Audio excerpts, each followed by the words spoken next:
In this video, I am going to discuss about the solutions of three specific problems from linear algebra. Now, all these three questions came today in today's examination of 6th semester maths honors under North Bengal University. And another interesting fact is that all these questions were taken from the exercise of linear algebra book by Friedberg. So, as you can see, the first problem is that you have to consider a certain linear operator T defined over the vector space V, which is equal to R2, given by T of A comma B is equal to like this, and this will be true for all A comma B, that means it is an ordered pair taken from R2. Then you have to verify whether T is normal or self-adjoint, and finally you have to produce an orthonormal basis corresponding to the eigenvectors of T corresponding to the vector space V that is equal to R2. So first of all, simply you have to judge whether it is normal or self-adjoint. Now from the second part of this question you will get a hint what you have to do, because it is mentioned that you have to produce to an orthonormal basis corresponding to the eigenvectors of T. So one thing it is certain, that is, it is definitely going to be self-adjoint. So first let us try to verify whether it is self-adjoint or not. You can start with the formal definition, that is nothing but the given condition. Let V is equals to R2, T is a linear operator, T of A comma B is like this, etc, etc. Because you are considering two-dimensional real space, so definitely you can say, you can choose the standard basis of the form E1 comma E2, where E1 is nothing but 1 comma 0 and E2 is equal to 0 comma 1. We all know the standard basis for R2 can be chosen like this. And just let me remind you that whenever you are considering R3, the standard basis is supposed to be E1, E2, E3, or epsilon 1, epsilon 2, epsilon 3, etc, etc. So here we are considering R2, so again I am saying simply we can choose E1 is equal to 1 comma 0 and E2 equals to 0 comma 1 as the standard basis. Now let us find out T of 1 comma 0. From this definition you can see, that means putting A is equal to 1, B is equal to 0, you will get the desired expression. Again you have to find out T of E2, that is T of 0 comma 1.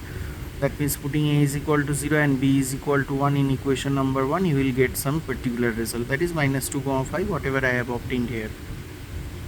Now we have to find out the corresponding matrix relative to the ordered basis alpha. So T alpha, simply what you have to do, you have to write this particular element in the first column, that is T of E1. Coefficient of T of E1 or component of T of E1 should be written in the first column, and components of T of E2 should be written in the second column. And obviously after the formation of this matrix, you can understand, if you take the transpose of this structure, that will be exactly identical to this particular matrix. That means this is a symmetric one. And again, by means of a standard result, we states that every real symmetric matrix is self-adjoint, and T alpha, for convenience I am saying like this, T alpha is also maintaining the same criteria, so we can definitely say T is self-adjoint. So as I mentioned earlier, initially we are trying to justify whether it is self-adjoint or not, so we have proved that one. Now for the second part, that means in order to produce the orthonormal basis, again we have to take the help of a standard result. So I have mentioned that one, and that is nothing but if T is a linear operator or defined over a finite dimensional real inner product space, then T must be self-adjoint. The corresponding necessary and sufficient condition is that there should exist an orthonormal basis, say alpha of V, which will contain all possible eigenvectors of T. So that means you need to find out the eigenvalues first. After that you have to evaluate eigenvectors corresponding to those eigenvalues.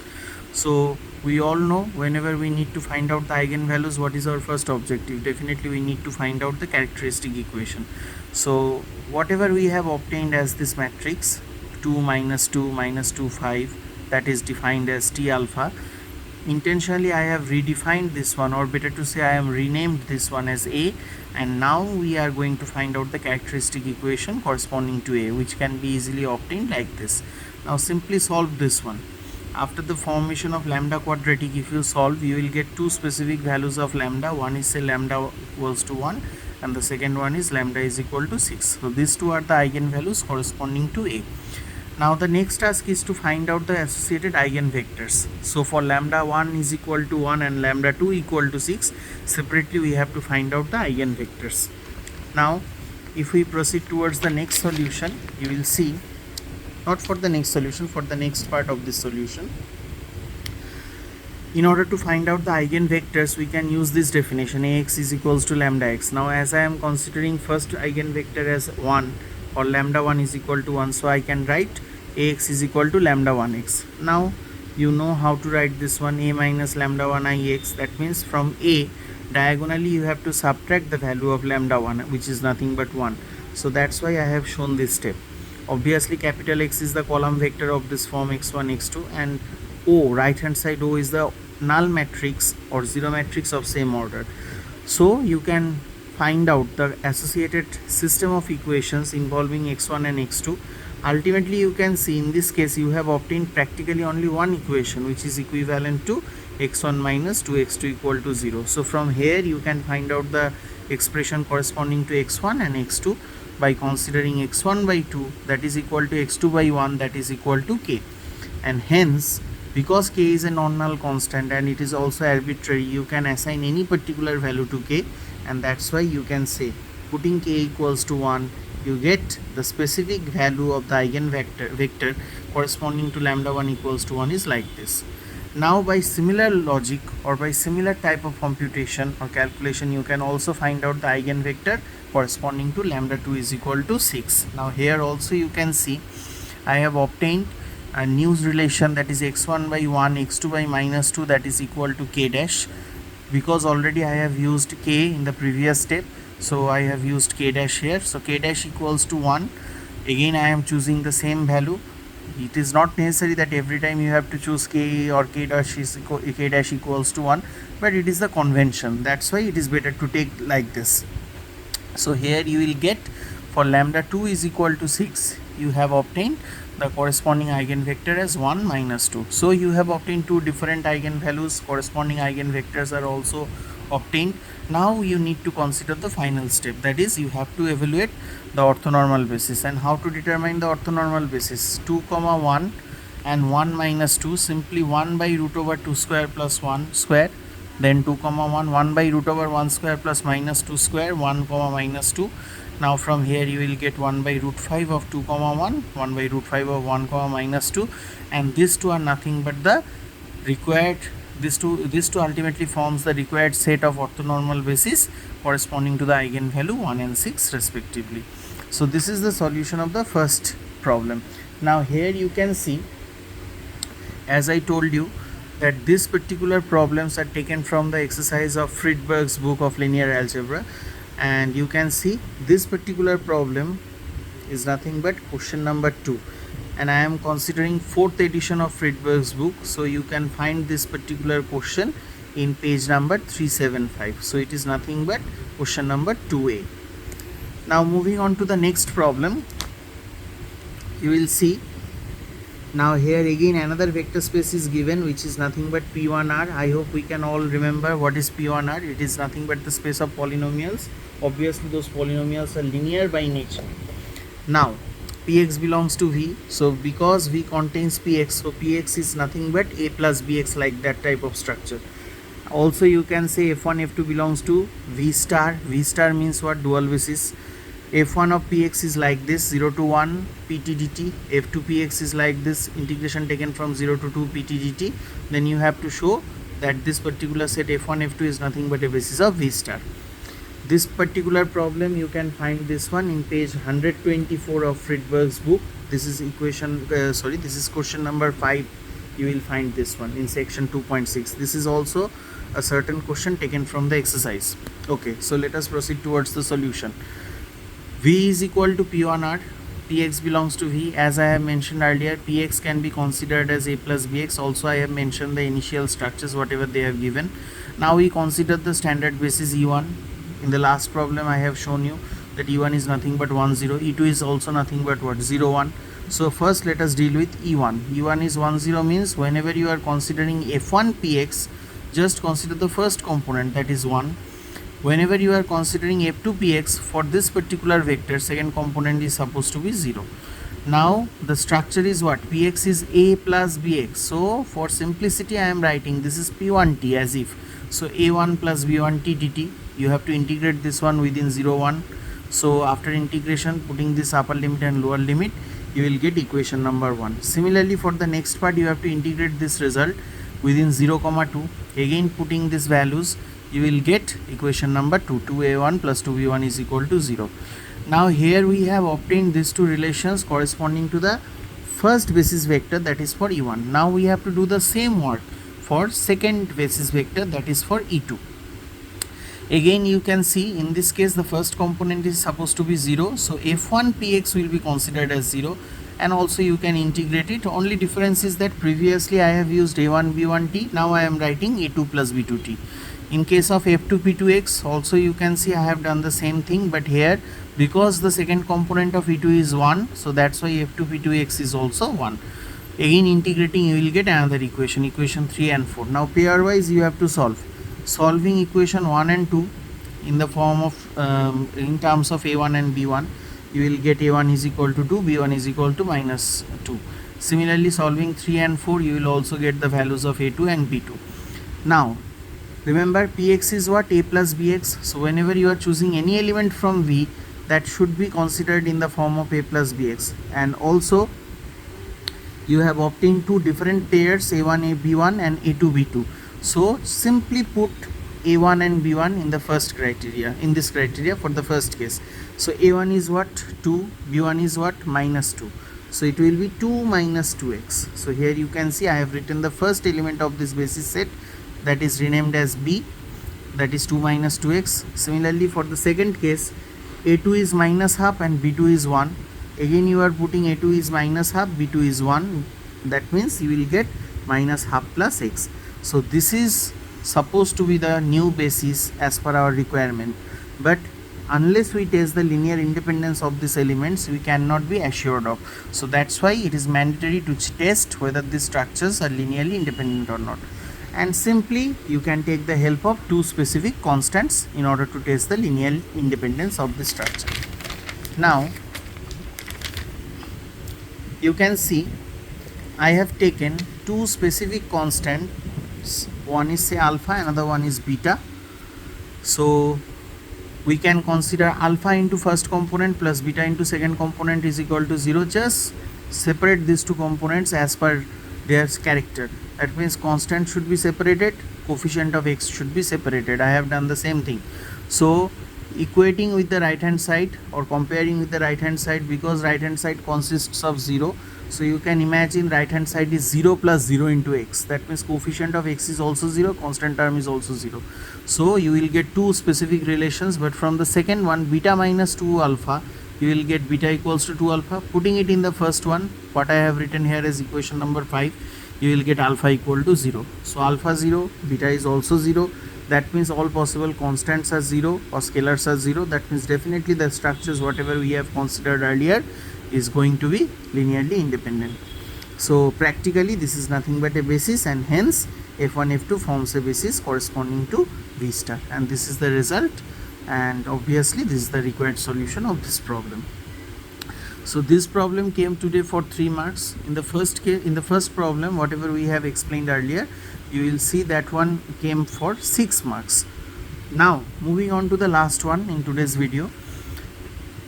Let V is equal to P1R, W is equal to R2 with respective standard ordered basis beta and gamma. We can define T maps from V to W like this, where P0 minus 2P1, I hope you can see the first component properly, and the second component is P0 plus P dash 0. Obviously P dash x is nothing but first order derivative of Px. Then we have to compute two specific matrices relative to beta gamma, ordered basis beta gamma, then gamma star beta star. Obviously here you can see this is nothing but transposed pattern. Okay, so here again let me show you. These two questions came from Friedberg's book. Again I will say the same thing. In page number 124 in 4th edition you will find these two problems. This is question number 5, what I have discussed in the second question. This is, and the last one is nothing but question number 7. But in the last question one part is missing. As if you see in the exercise, you will see there are 3 parts in the question, B and C. These two things came in the examination, but the first part didn't didn't mention, is not mentioned. It didn't come in this particular problem.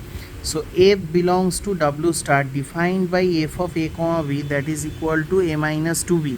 Unless it is given to you, you cannot compute this to one, because if you change the structure of f of a comma b, definitely you will get different structures corresponding to b and c. So this part is missing in today's question, so that's why I am showing this problem from the book. Okay, and also you will see in the solution I will take the help of this particular relation, f of a comma b is equal to a minus 2b. Now here you can see I have started in this fashion. T maps from v to w. T of px is like this. V is equal to what? V is nothing but p1r. W is nothing but r2. Beta and gamma are assumed standard basis of v and w respectively. Now we can choose any element f belongs to w star. Now f of a comma b, remember I told you I am going to use this definition whatever is mentioned in the original question, that whatever I have shown you, that is f of a comma b is a minus 2b. If you change this structure, then the result will be totally different. So first of all we are trying to find out this T transpose of f. Now px is what? A plus bx, because you are considering this one from p1r. Again I will remind you, this is nothing but the space of linear polynomial. Now simply find out p of 0, p of 1, p dash 0. Why we are determining these values? Because in the structure of T of px you will find all these expressions. Now after obtaining all these structures, you have to find out T transpose of f px. Now here I have given a certain note for your understanding. If v and w be the finite dimensional vector space over f with ordered basis beta and gamma respectively, then for any linear transformation T maps from v to w, we can find out another linear transformation T transpose you can say, w star to v star, satisfying this criteria. T transpose g can be written as g of t, and also it will satisfy this condition. So here I have to use this particular relation in order to solve this problem. So T transpose g can be written as gt. So T transpose f of px can be written as what? F comes first, T of px. Now T of px, you know the structure of T of px from the original problem or from the given problem. So f of this one will appear. Now p of 0, remember p of 0 is a. P of 1 is a plus b. So minus 2 into a plus b. P0 that is a. P dash 0 that is b. So simply we are putting all these things. Now simplify this structure. Now again remember f of a comma b initially chosen as a minus 2b. So here this is the first component a, this is the second component b. So a minus 2b means what? Minus a minus 2b minus 2 into a plus b. So after simplification you will get this type of structure. Again I will say, if you change this structure, then this particular component will be changed. That's why unless it is mentioned in the question, it is very difficult to solve this problem. You cannot choose anything arbitrarily. Now you can say for p1x, what will be the basis? You can easily consider, because the elements can be chosen in the form of a plus bx. So basis elements can be taken as 1 comma x. So let that basis be beta as mentioned earlier. So a plus bx can be written as a into 1 plus b into x. Now let us find out f1 of a plus bx as well as f2 of a plus bx. Now you can see coefficient of 1 is a, coefficient of x is b. So initially I have defined f1 is a, f2 is b. Also w is supposed to be r2, and let us consider the standard basis of r2 that is given by gamma here. So gamma can be written as 1001. So a comma b, any particular element, can be written as a into 10 plus b into 01. So intentionally again I will say coefficient of 10 and 01 can be taken as g1 and g2. So g1 a comma b is a, g2 a comma b is b. Now just like the previous part, here also let us find out T transpose of g1 px. Because of this particular definition, T transpose of g means g of t, we can write g1 of tpx. Use the definition of tpx. Again apply the values of p0, p1, p dash 0, etc, etc. Now G1 of this particular structure, what you have assigned, G1 of A comma B is equal to A. That means whenever you are operating G1, only first component will appear. So here first component is what? Minus A minus 2B. So you have to write minus A minus 2B. Now minus A minus 2B means what? You can say A is G1. So minus G1 of AB. 2 remains fixed. What is B? B is G2. So G2 of AB. Now in terms of coefficients, if you arrange this one, minus 1 into G1 AB plus of minus 2 into G2 AB. Then again in a similar fashion you can find out T transpose G2 of A plus Bx. Here also you can see by using this definition again, T transpose G, that is equal to GT, we can write G2T of A plus Bx, that is G2 of TPx. Again you are using all these definitions, but G2 of A comma B, that is as per our assumption nothing but B. So second component will appear, that is A plus B. Now A can be assumed as 1 into G1. Why? Because G1 is nothing but A. So 1 into G1 plus 1 into G2, because G2 is also B. So here you have obtained all possible transport structures, and the coefficients are given by what? In the first case you can see minus 1 minus 2. The second case you can see the coefficients are 1 1. So minus 1 and minus 2 you have to put these things in the first column, then 1 1 you have to put these things in the second column, so that you will get T transpose with respect to the ordered basis gamma star beta star as minus 1 minus 2 1 1. This is one particular answer, but actually we need to find out matrix of T corresponding to the ordered basis of beta and gamma, and also this one. We have obtained this one. Now finally we need to obtain the expression of this particular matrix representation. Now finally we have to obtain this one, T of A plus Bx. What is the meaning of T of A plus Bx? Obviously minus of A minus 2B, A plus B. From where you can obtain this one? Remember the structure. Px is A plus Bx. Accordingly you can find out P of 0 minus 2P1, P dash 0 plus P0. From this particular relation you can find out T of A plus Bx.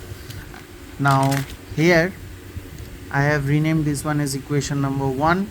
Now also I have mentioned for your understanding that Px is A plus Bx. That's why we can obtain this type of structure. Now basis of V is supposed to be beta, that is 1 comma x. So simply you can understand what type of elements are there in the basis. One is 1 and the second one is x. So T of 1, just obtain T of 1 from this expression. T of 1 can be written as T of 1 plus 0 into x. Using this definition you can easily find out the expression for T of 1. Similarly T of x can be written as T of 0 plus 1 into x. So using this definition, that is using equation number 1, you can also find out T of x, that is minus 2 comma 1. So once you have obtained these two values, minus 1 comma 1, this should be considered in the first column, minus 2 comma 1, this should be written in the second column, and then you will get the required matrix, that is nothing but matrix of the linear transformation T relative to the ordered basis beta and gamma. So these are the solutions of these three problems which I have discussed here in detail. I hope this video is beneficial for all of you. And one more thing I would like to add here, if you want to search the solution of this particular book of Friedberg's linear algebra on the internet, definitely you can search it, but whenever you are getting the solutions, if you observe carefully, you will see each and every problem will be discussed in 2 or 3 lines, but you cannot solve in that fashion in your examination. So try to understand the concept properly, try to realize the theorems, and then solve in a proper manner. You cannot rely on internet after all. Okay, and thanks for watching.